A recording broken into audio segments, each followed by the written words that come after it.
पण मला अजूनही ध्यानात येत नाही की बाणई खरंच कैलासात येणार आहे की नाही। ते ह्या क्षणी सांगणे अत्यंत कठीण आहे गणेश। मला यांना सगळ्यांनाच असं वाटतं की बानूला लवकरात लवकर आत्मज्ञान व्हावे, पण तो क्षण काही समोर येताना दिसत नाही। मग त्यासाठी तुम्ही काही प्रयत्न करणार आहात का? गणेश, तुझे जे विचार आहेत ते अगदी योग्य आहेत। बानूला आत्मज्ञान प्राप्त व्हावं यासाठी सर्वांनीच प्रयत्न केले आहेत, आणि आता तर तुझे मूळ रूप काय आहे हे देखील तू बानूला सांगितले आहेस। गणेश, तू तिला तुझ्या मूळ रूपाबद्दल सांगूनही तिला आत्मज्ञान झाले नाही। खरं तर कैलासात तुला तिचा सहवास लाभला आहे, त्यामुळे तिला तुझ्याबद्दल अनेक गोष्टी जाणून अनेक गोष्टी ज्ञात होण्यासाठी सहाय्य झाले असते, परंतु तसे मात्र घडले नाही। मग तुम्हीच तिला हे का नाही सांगत? जर तिला तसे सांगायचे असते तर ह्या आधीच सांगितले असते। पण गणेश जे म्हणतो आहे त्याबद्दल विचार करायला हवा। बानूला आत्मज्ञान व्हायलाच हवे।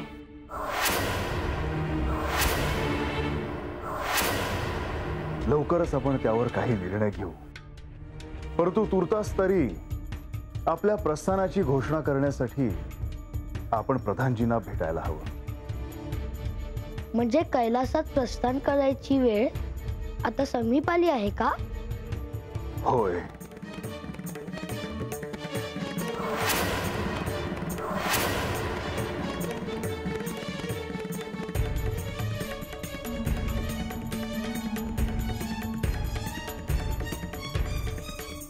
देवी, गडावर श्री म्हाळसादेवी आणि श्री खंडेराय यांचं आगमन झालं आहे।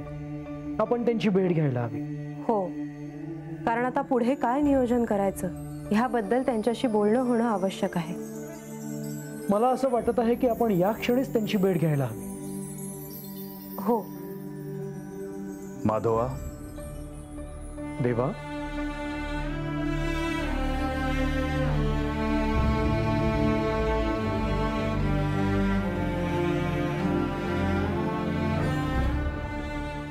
बंधो, लक्ष्मीदेवी, तुम्ही कुठे निघाला होतात का? खरं तर आम्ही तुम्हालाच भेटायला निघालो होतो। आता पुढे काय करायचे याबद्दल बोलण्याकरता आम्ही आपली भेट घ्यायला येणार होतो। माधवा, मला आता असं वाटतं की आम्ही कैलासात प्रस्थान करणार आहोत ह्याची घोषणा करण्याची वेळ आता समीप आली आहे। म्हणजे आता सगळ्यांना कळणार की तुम्ही हे अवतार कार्य संपवून कैलासात जाणार आहात। हो, आम्ही देखील क्षीरसागरासाठी तेव्हाच प्रस्थान करू। आम्हाला देखील आमचं अवतार कार्य संपुष्टात आणावं लागेल।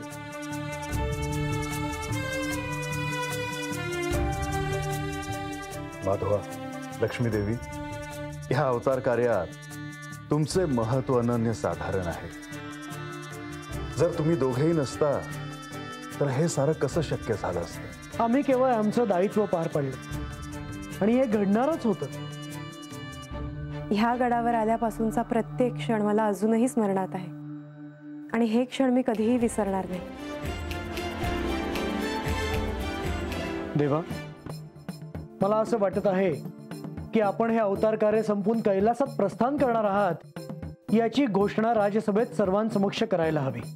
मला बंधूंचं म्हणणं पटतं आहे। माधवा, मला वाटतं त्याची आता सिद्धता करायला घ्यावी। होय देवा, आता ह्याची घोषणा आजच आपण राज्यसभेत करूया।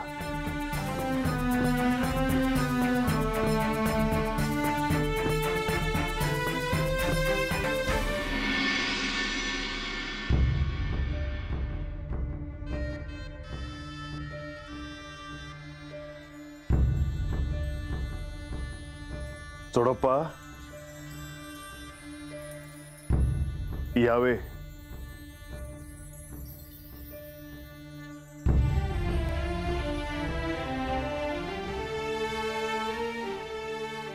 देवा, तुम्ही बोलवले सा? होय चोडप्पा, आज्ञा असावी देवा.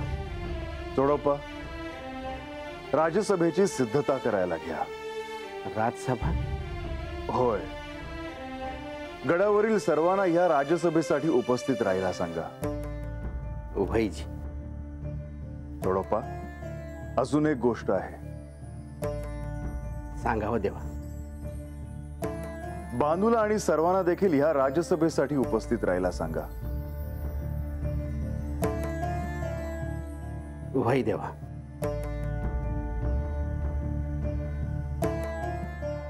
चोडप्पा, काय झालं? नाही म्हणजे लहान तोंडी मोठा घास घेतोया. पर देवा, एक विचारू का? चोडप्पा, तुमच्या मनात काय चाललं आहे ह्याची मला जाणीव आहे. अनेकांना अनेक प्रश्न पडले असतील, परंतु ह्या राजसभेत त्या सर्व प्रश्नांची उत्तर मिळतील. तेव्हा चिंता नसावी. उभय देवा, येतो.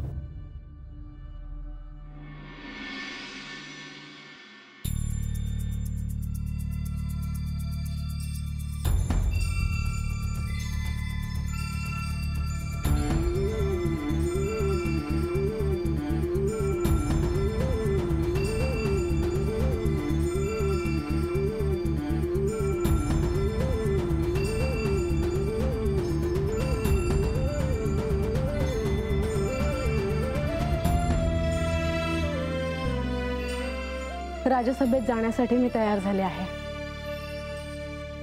मी अंतःपुरात तुम्हालाच भेटायला येत होते.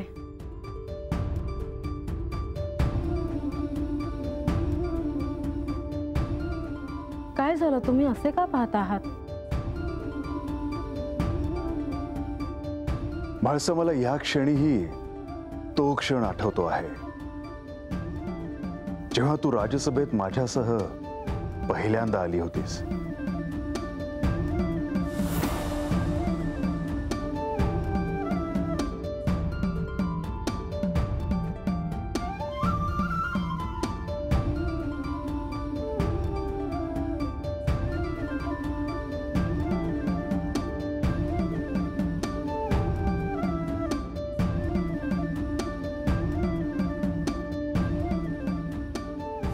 मी देखील अजूनही तो क्षण विसरले नाही.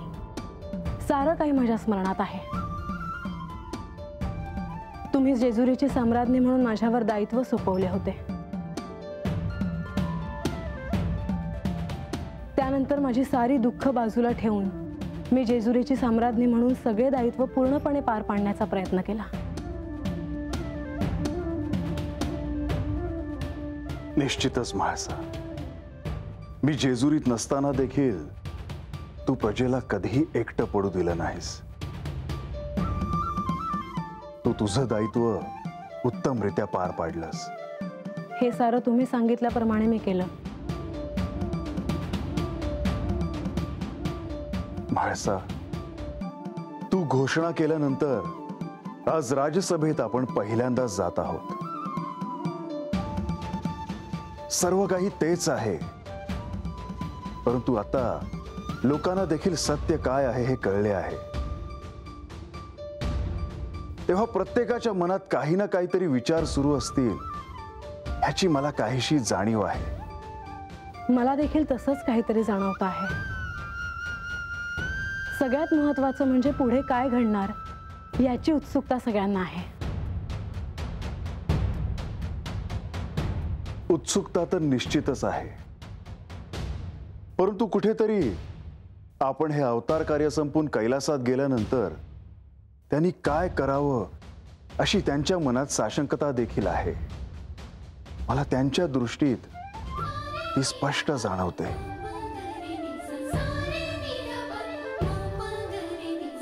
स्वाभाविक आहे.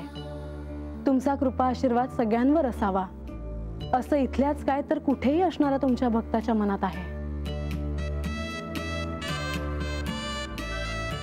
होय, परंतु हे असं आज ना उद्या घडणारच होतं. ह्यात जर बानूला सत्य काय आहे हे जर कळलं असतं तर परिस्थिती निराळी असती. आपण कैलासात जाणार आहोत, पण आपल्या बरोबर बानू देखील कैलासात आली असती. मला एक विचारायचं आहे. काय म्हाळसा? आपण राज्यसभेत घोषणा करत असताना बानूने देखील तिथे असावं का?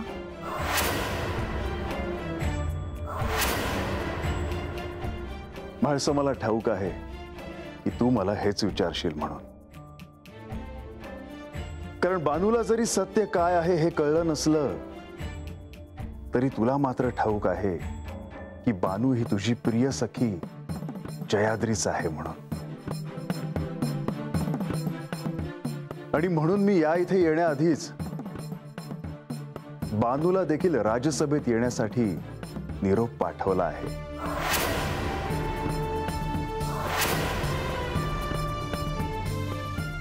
मला तर काय कळणं झालंय बघ राघोबा. आता राजवाड्यामध्ये समजसनी कशा पाय बोलवलं असतं? कुणाच ठावं काय की, पण आख्यान संपला असं म्हणलं होतं महाराज. देवासनी काय बाई सांगायचं असतं. हा, आणि देवांनी हे बी कुठं सांगितलं आहे का ते कैलासमध्ये जाणार आहे का नाही? तेच तर त्यासनी सांगायचं नसेल, असंच असतं. आता म्या काय सांगू? काय म्हणजे आपण नाही त्याचा विचार कशा पाय करायचा? आपल्याला जी कामं दिली आहे ती गप गुमान करायची. काय चल.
राज्यसभेत सगळ्यांचं स्वागत. आज अत्यंत महत्वाचा असा दिवस आहे. आज श्री खंडेराय आणि श्री म्हाळसा देवी अत्यंत महत्वाची अशी घोषणा करणार आहेत, म्हणून तुम्हा सर्वांना इथे आमंत्रित केलं आहे.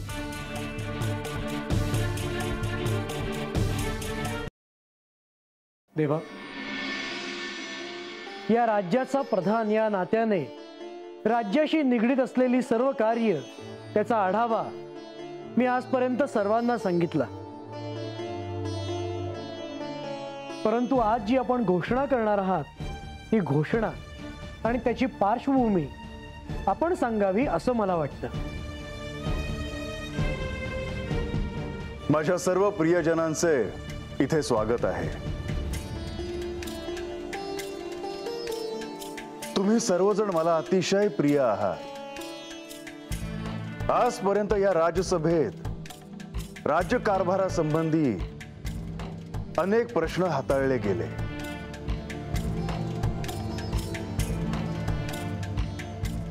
माझ्या या प्रिय प्रजेला कुठल्याही समस्येला सामोरे जावे लागू नये म्हणून सर्वतोपरी प्रयत्न केले गेले आहेत. आणि आज या राज्यसभेत एक महत्त्वाची घोषणा करणार आहे. त्यासाठी तुम्हा सगळ्यांना इथे बोलावले आहे.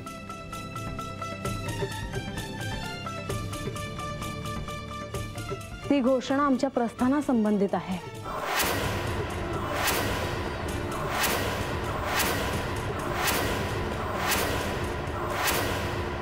होय,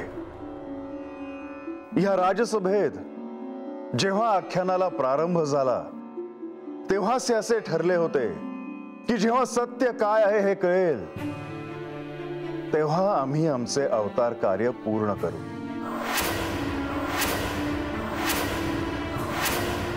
आणि त्यानुसार म्हाळसेला सत्य काय आहे हे कळले आहे. आणि आता तो क्षण आला आहे जेव्हा आम्ही आमचे अवतार कार्य पूर्ण करून कैलासात प्रस्थान करणार आहोत.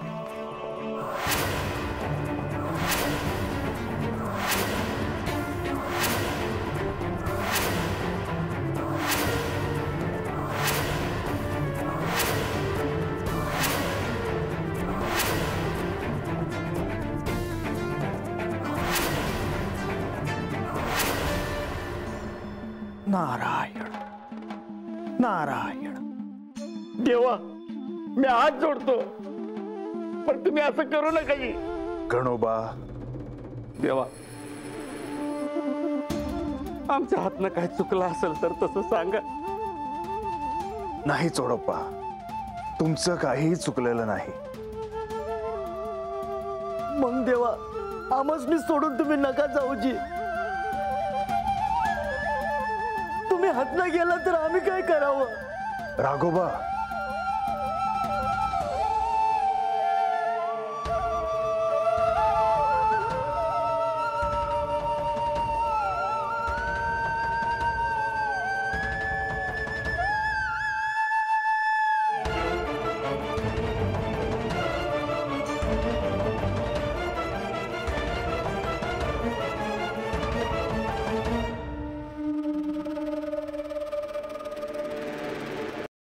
तुम्ही सर्वजण शांत व्हा. मला तुमची भावना कळत आहे. तुम्ही सर्वजण मला अतिशय प्रिय आहात. परंतु प्रत्येक गोष्टीला, प्रत्येक घडणाऱ्या घटनेला एक सुयोग्य अशी वेळ असते. आणि आज तो क्षण आला आहे की आम्ही आमचे अवतार कार्य पूर्ण करून आता कैलासात प्रस्थान करणार आहोत.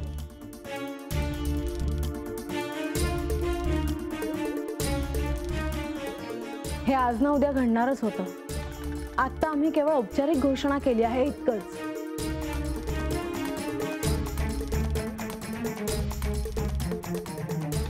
बानू, हे सारं घडायला विलंब लागला त्याला केवळ एकच कारण आहे, कारण तुला सत्य कळावं आणि तू देखील कैलासात यावंस. महासा देवी, तुम्ही आणि देवांनी मिळून मला लय दिला आहे बघ. हे आज हातवर आले आहेत ते बी तुमच्याच मुळे.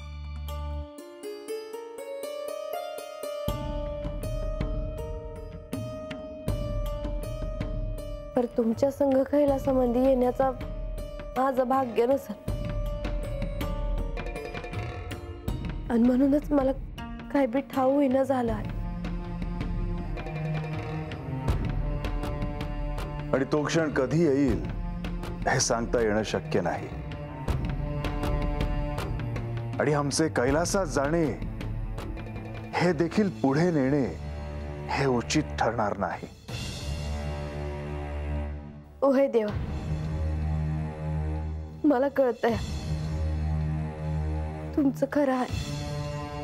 चोडप्पा, जी देवा, राज्यात दवंडी द्या की आम्ही आता कैलासात प्रस्थान करणार आहोत हे सगळीकडे कळू द्या. वही देवा.